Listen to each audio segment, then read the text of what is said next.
सभी दर्शकों को मेरा नमस्कार। आप सभी का स्वागत है तिवारी एकेडमी में।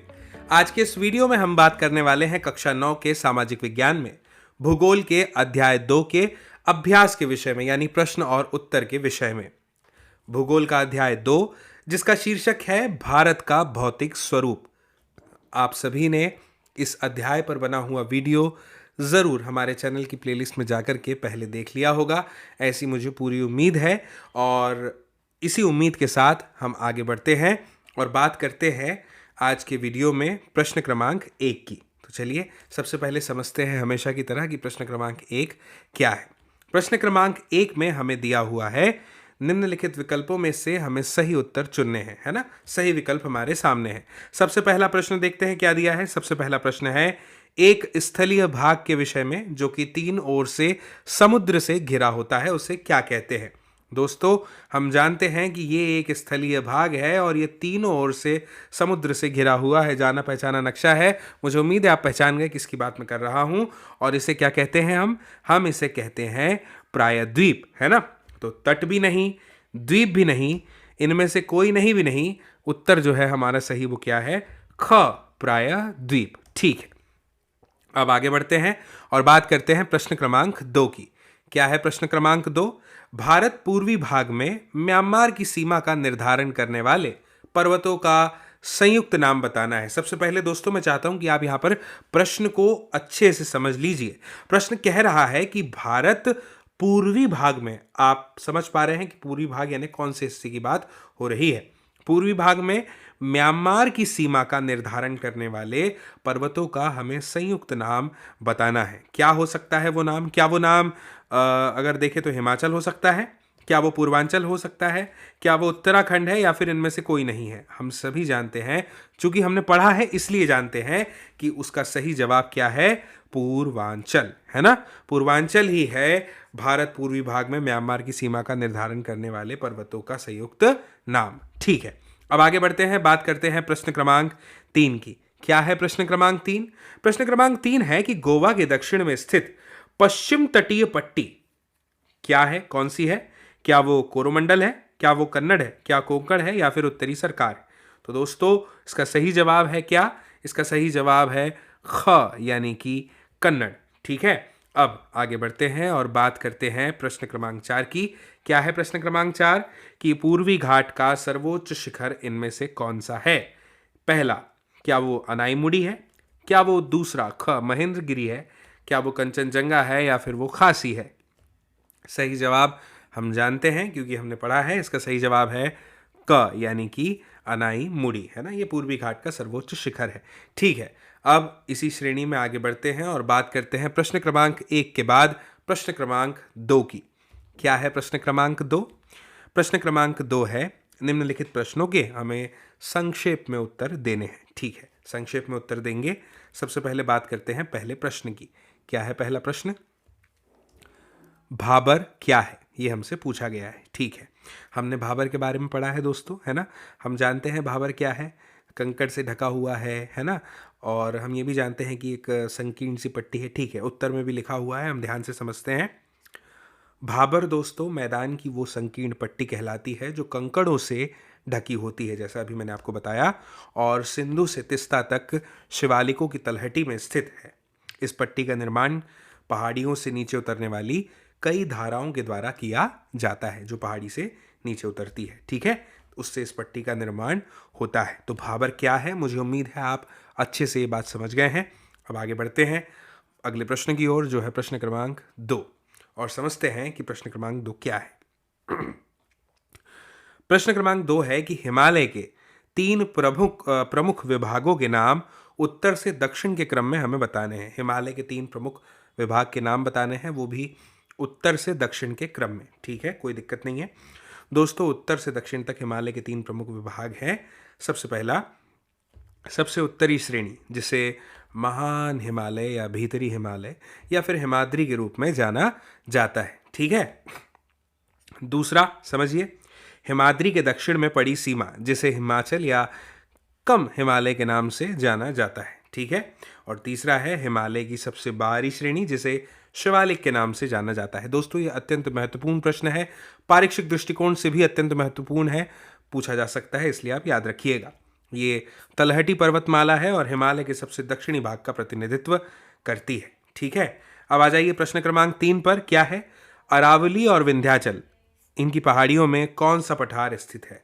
हम जानते हैं कि मालवा का पठार या फिर आप मध्य अधिका कह लीजिए, ये पठार जो है यहाँ पर स्थित है। ठीक है, प्रश्न क्रमांक 4 पर आते हैं। क्या है प्रश्न क्रमांक 4? कि भारत के उन द्वीपों के नाम बताइए जो प्रवाल भित्ति के हैं। अब वो कौन से हैं? वो है लक्षद्वीप समूह। ठीक है दोस्तों, ये हमने अध्याय में विस्तार से पढ़ा था। मुझे उम्मीद है आपने वो वीडियो ज़रूर देखा होगा, और अगर नहीं देखा है तो मेरा आपसे निवेदन है कि चैनल की प्लेलिस्ट में जाकर के आप ये वीडियो ज़रूर देखिएगा। ठीक है, अब आ जाते हैं हमारे अगले प्रश्न, प्रश्न क्रमांक 3 की ओर। देखते हैं क्या कह रहा है प्रश्न क्रमांक 3। प्रश्न क्रमांक 3 है कि निम्नलिखित में अंतर स्पष्ट कीजिए। सबसे पहला है बांगर और खादर, फिर है पूर्वी घाट तथा पश्चिमी घाट। ठीक है, सबसे पहले क्रम से उत्तर देते हैं। बात कर लेते हैं पहले बांगर और खादर की। दोस्तों, उत्तरी मैदान की मिट्टी की आयु के अनुसार उन्हें 2 नामों से विभेदित किया गया है। मिट्टी की आयु के अनुसार, याद रखिएगा। पहला बांगर और दूसरा है खादर। इन दोनों के बीच का अंतर इस प्रकार से है। अगर हम बात करें दोस्तों बांगर की, तो ये पुराने जलोढ़ या पुरानी मिट्टी है और उत्तरी मैदानों का ये सबसे बड़ा हिस्सा है। ये नदियों के बाढ़ मैदानों के ऊपर स्थित होते हैं, है ना। नदियों में अक्सर बाढ़ आती है, उससे मैदान बन जाते हैं, तो उनके ऊपर ये स्थित होते हैं बांगर, और संरचना की तरह एक छत पेश करते हैं।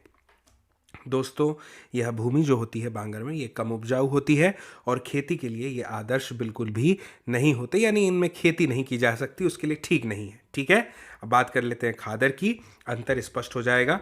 बाढ़ के मैदानों की नई और छोटी जमा राशि को दोस्तों खादर के नाम से जाना जाता है। ये नए जलोढ़ या नई मिट्टी होती है ना, जबकि बांगर में हमने देखा ये पुरानी मिट्टी की बात है या पुराने जलोढ़ होते थे। ठीक है, अब खादर में ये मिट्टी है और ये बहुत ही उपजाऊ होते हैं, और इस प्रकार खादर जो है वो गहन कृषि के लिए आदर्श माने जाते हैं। चूंकि उपजाऊ है इसलिए कृषि के लिए आदर्श भी है। ठीक है, तो दोस्तों ये तो पहले का जवाब हो गया।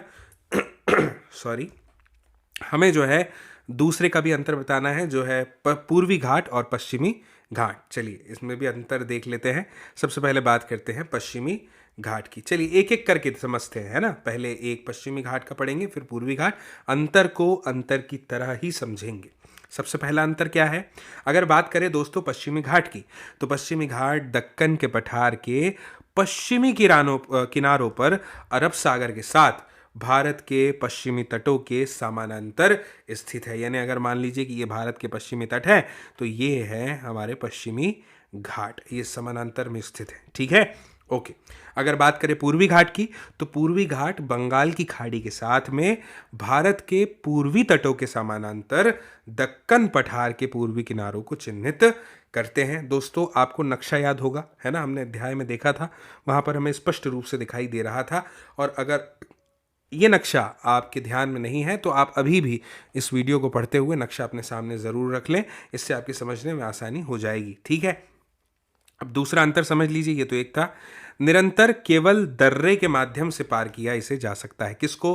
पश्चिमी घाट को। ठीक है, लेकिन अगर हम पूर्वी घाट की बात करें दोस्तों, तो उसमें हम बताया है कि बंगाल की खाड़ी में बहने वाली जो नदियां हैं उनके द्वारा असंतुलित, अनियमित है और ये विच्छेदित भी है। ठीक है, अब तीसरे अंतर को समझिए। तीसरा अंतर है पश्चिमी घाट पूर्वी घाट की तुलना में अधिक ऊंचाई पर है। ठीक है ना, यानी अगर दोनों को कंपेयर किया जाए तो अधिक ऊंचाई पर कौन है? पश्चिमी घाट है, जिसकी औसत ऊंचाई के बारे में हमें बताया गया है, ये है 900 से 1600 मीटर। और वहीं पे अगर आप पूर्वी घाट की बात करेंगे तो इसकी औसत ऊंचाई 600 मीटर है। ठीक है, तो अधिक ऊंचाई पर पश्चिमी घाट है, ये स्पष्ट हो गया। चौथा अंतर क्या है? चौथा अंतर है उत्तर से दक्षिण की ओर उत्तरोत्तर ऊंचाई जो है वो बढ़ती चली जाती है। सबसे ऊंची चोटियों में अनईमुड़ी, डोडा बेल्टा शामिल हैं। ठीक है, अब सबसे ऊंची चोटियों में अगर पूर्वी घाट की बात करें तो महेंद्रगिरी, जावड़ी हिल्स शामिल हैं। ठीक है, ये वो नाम है दोस्तों जो अगर आप देख लेते हैं अपने सामने अध्याय में, पाठ में, तो आपको बहुत अच्छे से समझ में आ जाएंगे। ठीक है, इसीलिए कह रहा हूँ कि अगर वीडियो नहीं देखा है तो आप ज़रूर देखिएगा। पांचवें अंतर पर आ जाइए। पांचवा अंतर क्या है? पश्चिमी घाट अपनी पश्चिमी ढलानों और अरब सागर के बीच एक संकीर्ण पट्टी को यहाँ पर घेरते हैं, जिसे पश्चिमी तटीय मैदान के रूप में जाना जाता है। और इसकी अधिकतम चौड़ाई कितनी है? 64 किलोमीटर। वहीं पे अगर पूर्वी घाट की बात करें तो दोस्तों हमें ये बताया है कि पूर्वी घाट अपनी पूर्वी ढलानों और बंगाल की खाड़ी के बीच में भूमि की एक पट्टी को भी घेरता है, जिसे क्या कहते हैं, पूर्वीय तटीय मैदान। ठीक है, इसी के नाम से जाना जाता है। ये 120 किलोमीटर की अधिकतम चौड़ाई के साथ पश्चिमी तटीय पट्टी की तुलना में काफ़ी व्यापक है, क्योंकि पश्चिमी तटीय पट्टी की चौड़ाई हमने कितनी देखी थी, 64 किलोमीटर, और ये कितना है, 120 किलोमीटर। ठीक है, मुझे उम्मीद है कि आप स्पष्ट तरीके से अंतर को समझ पा रहे हैं। छठवां समझते हैं। छठवां क्या है? छठवां अंतर ये है कि यह ज़्यादातर गर्मियों में मानसून के कारण गर्मियों में होने वाली बारिश का अनुभव करता है, और जलवायु जो है गर्म और यहाँ पर नर्म होती है ना। लेकिन अगर हम पूर्वी घाट की बात करें तो यह गर्मियों और सर्दियों दोनों में बारिश का अनुभव करता है। विशेष करके अगर बात करें तो सर्दियों में मानसून के माध्यम से ऐसा होता है, हालांकि यहाँ बारिश पश्चिमी पट्टी से कम होती है। ठीक है, अगर पश्चिमी घाट की बात करें तो यहाँ की मिट्टी अत्यधिक उपजाऊ है। चावल, मसाले, रबड़ और फल जैसे नारियल, काजू आदि यहाँ पर उगाए जाते हैं। और अगर बात करें पूर्वी की तो मिट्टी पश्चिमी पट्टी जितनी उपजाऊ तो नहीं होती है। चावल, मूंगफली, कपास, तंबाकू, नारियल आदि यहाँ पर भी उगाए जाते हैं। ठीक है दोस्तों, ये अंतर थे। अंतर हमेशा तभी समझ में आते हैं जब हमने अध्ययन विस्तार से और सरलता से किया हो। ठीक है ना, तो मैं ऐसा मान के चल रहा हूँ कि आपने ज़रूर पढ़ा होगा, उस वीडियो को देखा होगा। आगे बढ़ते हैं, बात करते हैं प्रश्न क्रमांक 4 की, कि प्रश्न क्रमांक 4 में हमें क्या दिया हुआ है। क्या कह रहा है प्रश्न क्रमांक 4? कि भारत के प्रमुख भू आकृतिक विभाग कौन से हैं। ठीक है, हिमालय क्षेत्र तथा प्रायद्वीप पठार के उच्चावच लक्षणों में क्या अंतर है, ये हमें बताना है। तो एक एक करके हल करते हैं। पहले पहला हिस्सा कि भू आकृतिक विभाग भारत के प्रमुख कौन से हैं, वो बता देते हैं। सबसे पहला है उत्तर की हिमालय पर्वत की दीवार, फिर है उत्तरी मैदान, प्रायद्वीप पठार, भारतीय मिठाई, तटीय मैदान और द्वीप। ठीक है, ये क्या हो गए प्रमुख भू आकृतिक विभाग, कहाँ के, भारत के। अब प्रश्न के दूसरे हिस्से पे आइए, हिमालय क्षेत्र और प्रायद्वीप पठार के उच्चावच लक्षणों में क्या अंतर है वो बताना है। ठीक है, बता देते हैं दोस्तों। ये तालिका दी हुई है, इसमें हिमालय क्षेत्र के प्रायद्वीप पठार की राहत के बीच तुलना और विरोधाभास जो है उसको यहाँ पर हमें बताया गया है। ठीक है, समझते हैं। सबसे पहले हिमालय क्षेत्र की बात करते हैं। पहला क्या दिया हुआ है, हिमालय तुलनात्मक रूप से हाल की उत्पत्ति के युवा गुना पहाड़ हैं। ठीक है, अब बात करते हैं प्रायद्वीप पठार की। तो दोस्तों ये भारतीय उपमहाद्वीप की सबसे पुरानी संरचनाओं का एक हिस्सा है। ठीक है, अब बात करते हैं दूसरे की। तो दूसरा क्या है कि ये दुनिया के सबसे ऊंचे पहाड़ है। कौन? हिमालय क्षेत्र की बात हो रही है। वहीं अगर प्रायद्वीपीय पठार की बात करें तो केंद्रीय आदित्यकाकम पहाड़ियों से ये बनते हैं, और इन पहाड़ियों में दुनिया भर में प्रसिद्धि का कोई उच्च शिखर यहाँ पर नहीं है। ठीक है, अब हिमालय क्षेत्र की बात करें तो तीसरा है यहाँ पर कि कई महान नदियाँ, जैसे नाम सुन लीजिए, सिंधु, गंगा, ब्रह्मपुत्र जो है वो हिमालय से निकलती है। वहीं पे अगर बात करें प्रायद्वीप पठार की तो बहुत कम नदियां जैसे कि नर्मदा और ताप्ती इन पहाड़ियों से निकलती हैं, है ना। ठीक है, फिर हिमालय क्षेत्र की बात करें तो चौथा ये दिया है कि हिमालय तलछटी चट्टानों से बना है। वहीं पे अगर प्रायद्वीप पठार की बात करें तो केंद्रीय आदित्य का आग्नेय और कायांतरी चट्टानों से ये बनते हैं। पांचवा अंतर क्या है, वे भारत गंगा के मैदान के किनारे पर बने हैं। कौन? हिमालय क्षेत्र की बात हो रही है। वहीं पे अगर प्रायद्वीप पठार की बात करें तो ये दक्कन पठार के किनारे पर बने हुए हैं। ठीक है, छठवां अंतर हमें यह दिया हुआ है हिमालय क्षेत्र के बारे में कि महत्वपूर्ण हिल स्टेशन जैसे कि शिमला, मसूरी, दार्जिलिंग, नैनीताल, ये सब हिमालय पर है। और अगर प्रायद्वीप पठार की बात करें तो कोई भी प्रसिद्ध हिल स्टेशन यहाँ पर नहीं पाया जाता है। अब बात करते हैं प्रश्न क्रमांक 5 की। प्रश्न क्रमांक 5 में क्या दिया हुआ है कि भारत के उत्तरी मैदान का हमें वर्णन करना है। ठीक है, उत्तरी मैदान का वर्णन करते हैं, ध्यान से सुनिएगा दोस्तों। उत्तरी मैदान जो है ना, ये पश्चिम में अगर हम बात करें तो पंजाब मैदान से, और पूर्व में अगर बात करें तो ब्रह्मपुत्र घाटी तक के ये फैला हुआ है। ठीक है, पश्चिम से पूर्व तक के विस्तार की बात यहाँ पर की है। ये इसकी अवस्थिति के बारे में हमें यहाँ पर बताया जा रहा है। ठीक है, अब आगे समझिए। उत्तरी मैदान के निर्माण की बात हो रही है कि इसका जो निर्माण है ना वो 3 प्रमुख नदियों के द्वारा होता है और उनकी सहायक नदियों के द्वारा होता है। वो 3 प्रमुख नदियों के नाम कौन कौन से हैं? सिंधु, गंगा, ब्रह्मपुत्र और उसके साथ उनकी सहायक नदियां। ठीक है, ये जानकारी भी आप याद रखिएगा। इसके बाद अगली जानकारी के तौर पर हमें यह दिया हुआ है इस उत्तर में कि लाखों वर्षों से जो है दोस्तों हिमालय के दक्षिण में जो तलहटी है उसमें स्थित है क्या, एक विशाल बेसिन। उसमें जो जलोढ़ है उसकी वजह से यहाँ पे क्या हुआ है, उसके जमाव से ये जो मैदान है ये उपजाऊ हो गया है ना, यानी कृषि योग्य हो गया है। ठीक है, अब आगे समझिए। ये जो छोटी छोटी जानकारी है ना कि उपजाऊ मैदान का निर्माण कर रहा है बेसिन का वो जलोढ़ है ना उसके जमाव की वजह से, ये जानकारियां मदद करेंगी इस उत्तर को लंबे समय तक के याद रखने के लिए। ठीक है, ओके। सॉरी, अब आगे देखिए, हमें अगले वाक्य में ये बताया है कि यह 7 लाख वर्ग किलोमीटर में के क्षेत्र में फैला हुआ है, यानी ये कितना इसका फैलाव है ये भी हमें यहाँ पे बता दिया है, 7 लाख वर्ग किलोमीटर का क्षेत्र। ठीक है, इसके बाद दोस्तों हमें ये बताया है कि ये जो मैदान है ये लगभग 2400 किलोमीटर लंबा, यानी इसकी लंबाई 2400 किलोमीटर है, 2400 किलोमीटर। और अगर बात करें इसकी चौड़ाई की तो ये 240 से 320 किलोमीटर तक चौड़ा है। ठीक है, ओके। दोस्तों यहाँ पर यह भी है कि प्रचुर मात्रा में जल की आपूर्ति और अनुकूल जलवायु तो है ही, लेकिन इसके साथ साथ समृद्ध मिट्टी का आवरण भी है, जिसने कृषि की दृष्टि से इसे भारत का एक बहुत ही उत्पादक हिस्सा भी बना दिया है ना। और इस कारक की वजह से दोस्तों भारत के सभी भौगोलिक विभाजन जो है उसमें जनसंख्या का घनत्व की अगर हम बात करें ना कि कहाँ पर अधिक है, तो वो इस क्षेत्र में ही सबसे अधिक हमें देखने को मिलेगा। ये उत्तरी मैदान की हम बात कर रहे हैं दोस्तों, है ना, आप याद रखिएगा। इसमें हमें यह भी बताया है कि उत्तरी मैदान को मोटे तौर पर 3 खंडों में विभाजित किया गया है। 3 खंड कौन कौन से हैं? पहला है पंजाब मैदान, फिर है गंगा का मैदान और फिर है ब्रह्मपुत्र का मैदान। सबसे पहले एक एक करके समझते हैं। पंजाब मैदान की बात करेंगे दोस्तों। ये पंजाब मैदान जो है सिंधु और उसकी सहायक नदियों के द्वारा निर्मित जो उत्तरी मैदान है उसका एक पश्चिमी भाग है। ठीक है, कौन सा भाग है? पश्चिमी, है ना, याद रखिएगा आप दिशा के साथ। दोस्तों इस खंड में ना दोआब का वर्चस्व है। किसका वर्चस्व है? दोआब का, है ना। दोआब आपने पहली बार नहीं सुना है, इसे आप जानते हैं। इसके बाद अब सिंधु की सहायता से है। अब इसके बाद में बात करते हैं गंगा के मैदान की। तो दोस्तों ये उत्तरी मैदान का सबसे बड़ा हिस्सा है, याद रखिएगा। कौन सा वाला? गंगा का मैदान। और घग्गर और तीस्ता नदियों के बीच में ये फैला हुआ है। अगर आपसे पूछ लिया जाए कि ये जो गंगा का मैदान वाला हिस्सा है उत्तरी मैदान का, ये किन नदियों के बीच में है, तो आप बता सकते हैं घग्गर और तीस्ता नदियों के बीच ये फैला हुआ है। इसके बाद में आता है दोस्तों सिंधु भी हो गई, गंगा भी हो गई, अब बची ब्रह्मपुत्र। तो ब्रह्मपुत्र का मैदान, ये ब्रह्मपुत्र और उसकी सहायक नदियों के द्वारा उत्तरी मैदान का पूर्वी भाग है। पश्चिमी भाग कौन सा था? पश्चिमी भाग था हमारा सिंधु वाला, है ना। ठीक है, तो ये पूर्वी भाग है ब्रह्मपुत्र वाला। और ये गंगा के उत्तरी मैदान के दक्षिण पूर्व में गंगा ब्रह्मपुत्र डेल्टा है, जो कि दुनिया का सबसे बड़ा डेल्टा। याद रखिए मैं दुनिया की बात कर रहा हूं, दुनिया का सबसे बड़ा डेल्टा है दक्षिण पूर्व में गंगा ब्रह्मपुत्र डेल्टा। ठीक है, एक ही उत्तर में कितनी सारी महत्वपूर्ण जानकारियां हमें यहाँ पर मिल गई हैं, है ना। और अगर आपने अध्याय पढ़ा है तो आपको जरूर ये सारी बातें समझ में आ रही होगी। अब हम आगे बढ़ते हैं दोस्तों, बात करते हैं प्रश्न क्रमांक 5 के बाद प्रश्न क्रमांक 6 की। क्या है प्रश्न क्रमांक 6? प्रश्न क्रमांक 6 है कि निम्नलिखित पर हमें संक्षिप्त टिप्पणियां लिखनी है। ठीक है, सबसे पहले मध्य हिमालय की बात करनी है, फिर मध्य उच्च भूमि की, और फिर अंत में भारत के द्वीप समूह के ऊपर टिप्पणी हमें देनी है। सबसे पहले बात कर लेते हैं दोस्तों मध्य हिमालय की। तो समझिएगा दोस्तों, मध्य हिमालय हिमाद्री के दक्षिण में फैला हुआ है। हिमाद्री वो जो नदियां हैं, है ना, उनको कहा जाता है। तो उसके दक्षिण में ये फैला हुआ है मध्य हिमालय। और इन पर्वतों की औसत चौड़ाई की अगर बात करें दोस्तों तो ये लगभग 50 किलोमीटर है। और अगर इसकी ऊंचाई की बात करें तो 3700 से 4500 मीटर तक है ना। यहाँ पर किलोमीटर नहीं कहा मैंने, मीटर कहा, याद रखिएगा।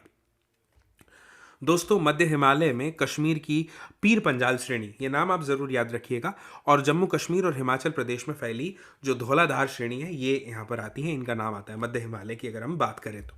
कौन कौन सी? कश्मीर की पीर पंजाल श्रेणी और जम्मू कश्मीर और हिमाचल प्रदेश में जो फैली है धौलाधार श्रेणी।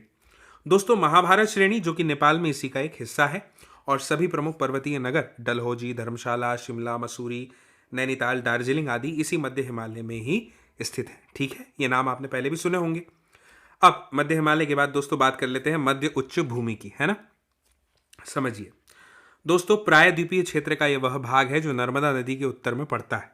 ठीक है, आप इसकी अवस्थिति आपको बताई जा रही है, और मालवा के पठार के एक बड़े हिस्से पर फैला है। उसे मध्य उच्च भूमि कहा जाता है। दोस्तों ये दक्षिण में विंध्य श्रेणी और उत्तर पश्चिम में अरावली की पहाड़ियों से घिरा हुआ है। और अगर बात करें तो आगे जाकर के ये पश्चिम में भारतीय मरुस्थल से मिल जाता है, जबकि पूर्व दिशा में इसका विस्तार छोटा नागपुर के पठार के द्वारा प्रकट होता है। ये हमें यहाँ पर बताया गया है। इसमें हमें ये बताया है कि इस क्षेत्र में नदियां दक्षिण पश्चिम से उत्तर पूर्व की ओर बहती है। इस क्षेत्र के पूर्वी विस्तार को स्थानीय रूप से बुंदेलखंड, बाघेलखंड और छोटा नागपुर का पठार कहा जाता है। दोस्तों छोटा नागपुर का पठार आग्नेय चट्टानों का बना हुआ है ना। ये आप जानते हैं कि आग्नेय चट्टानें क्या होती है। आग्नेय चट्टानों की बात करें तो इनमें खनिज भरपूर मात्रा में होते हैं, और इसीलिए इस पठार को खनिजों का भंडार कहा जाता है छोटा नागपुर के पठार को। ठीक है दोस्तों, लक्षद्वीप मुख्य भूमि के दक्षिण पश्चिम में अरब सागर में केरल के मालाबार तट के पास में स्थित है। पहले इनको लाकाद्वीप, मिनिकॉय तथा एमीन द्वीप के नाम से भी जाना जाता था। 1973 में इनका नाम लक्षद्वीप रखा गया। इनका निर्माण अल्पजीवी सूक्ष्म प्रवाल जीवों के अवशेषों के जमा होने से यहाँ पर हुआ है।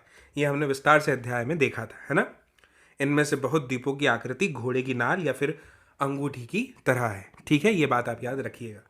दोस्तों, मुझे उम्मीद है कि आपको ये अध्याय और इसकी जानकारी ज़रूर समझ में आई होगी। ये वीडियो भी अगर आपको ज़रा पसंद आया हो तो आप ज़रूर इसकी लिंक को शेयर कीजिएगा, साझा कीजिएगा अपने दोस्तों, साथियों, सहपाठियों, परिजनों, मित्रों के साथ, ताकि वे लोग भी इस वीडियो को देख पाए, समझ पाए इस जानकारी को। जल्द ही आप सभी के साथ में मुलाकात फिर से होगी अगली जानकारी के साथ अगले वीडियो में। तब तक के लिए आप सभी को मेरा नमस्कार।